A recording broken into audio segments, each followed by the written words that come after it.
Hello दोस्तों, नमस्कार। स्वागत है आप सभी का हमारे यूट्यूब चैनल इन्वेस्टमेंट पाठशाला में। आज हम बात करेंगे आपसे कई हमारे लेटेस्ट स्टॉक्स के बारे में। उससे पहले मैं आपसे गुजारिश करूंगा कि आप हमारे चैनल को लाइक और सब्सक्राइब कर लें और बेल आइकन के बटन को दबा दें ताकि आपको सारे नोटिफिकेशन टाइम से मिल पाएँ। तो चलिए शुरू करते हैं आज का अपना स्टॉक एनालिसिस। दोस्तों, आज सबसे पहला स्टॉक जो हमारी लिस्ट में है उसका नाम है आरबीएनएल। दोस्तों, जो सबसे पहला स्टॉक है हमारी लिस्ट में उसका नाम है आरबीएनएल। तो हम बात करेंगे आरबीएनएल की, जिसका फुल फॉर्म है रेल विकास निगम लिमिटेड। दोस्तों, इसके इस स्टॉक की मैं बात करूं तो अभी आज रिसेंटली एक न्यूज़ आई कि इस स्टॉक को 643 करोड़ का ऑर्डर मिला है पीएसपीसीएल से। ये कंपनी लगातार रेलवे के क्षेत्रों में अपना काम कर रही है, जैसा कि आप सभी को पता ही है। कभी ये स्टॉक 20 रुपये पे हुआ करता था कोविड के टाइम पर, और वहाँ से ये लगातार ग्रोथ करते हुए 640 रुपये तक गया। फिर वहाँ से एक डिक्लाइन, फिर धीरे धीरे एक ट्रेंड के अंदर ये बना हुआ स्टॉक है। रिसेंट की मैं बात करूँ तो ये अभी 437 438 के रेंज में चल रहा है। कल को अगर ये स्टॉक का ब्रेकआउट इस ट्रेंड लाइन के ऊपर होता है तो डेफिनेटली इसके लिए यहाँ से एक अपसाइड का मूवमेंट होगा, जो कि इस स्टॉक को कहीं ना कहीं 480 तक ले जाने का प्रयास करेगा। तो आप इस स्टॉक में एक अच्छी बाइंग अपॉर्चुनिटी तलाश सकते हैं 440 रुपये के ऊपर। अगले स्टॉक की मैं बात करूँ तो अगला स्टॉक है हमारा टाटा मोटर्स, काफ़ी रिनाउंड कंपनी इन ऑटोमोबाइल सेक्टर। काफ़ी हाई डिक्लाइन आया है इनके प्राइसेस में।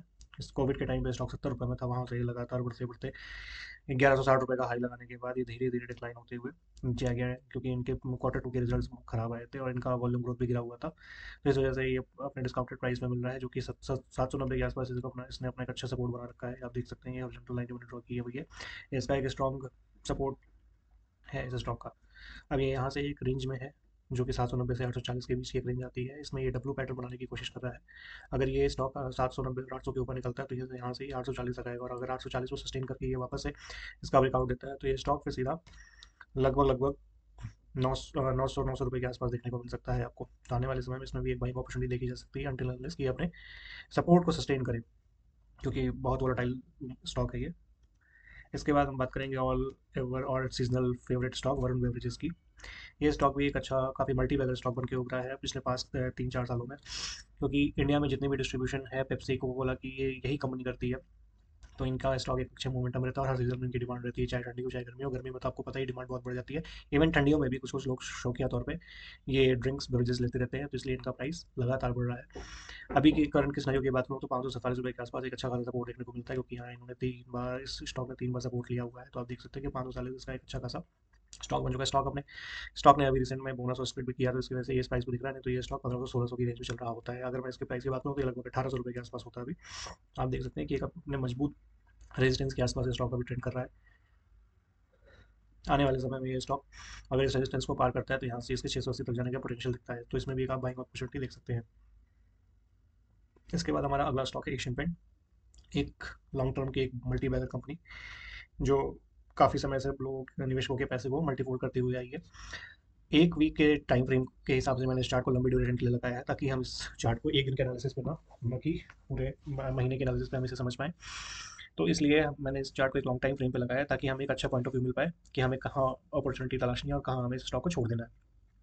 तो अगर मैं अभी की बात करूँ तो ये स्टॉक काफ़ी डिस्काउंटेड प्राइस में मिल रहा है। इसने रिसेंट हाई लगाया हुआ था 34 रुपये, और वहाँ से स्टॉक लगातार गिरता है, क्योंकि इनके क्वार्टर टू के रिजल्ट बहुत बहुत बहुत ज़्यादा ही खराब आए थे। ये शायद इनके लिए एक ड्रास्टिक सीजन रहा होगा इनके पूरे शेयर मार्केट की जर्नी में, लास्ट 20 साल की जर्नी में, क्योंकि इतना खराब क्वार्टर कभी एशियन पेंट ने कभी पोस्ट नहीं किया था, जहाँ पे इनके रेवेन्यू ग्रोथ और मार्जिन दोनों ही घटे थे। क्योंकि आपको ही पता है कि पेंट सेक्टर में इस समय काफ़ी उथल पुथल मची है बिरला और जेएसडब्ल्यू की एंट्री के बाद से।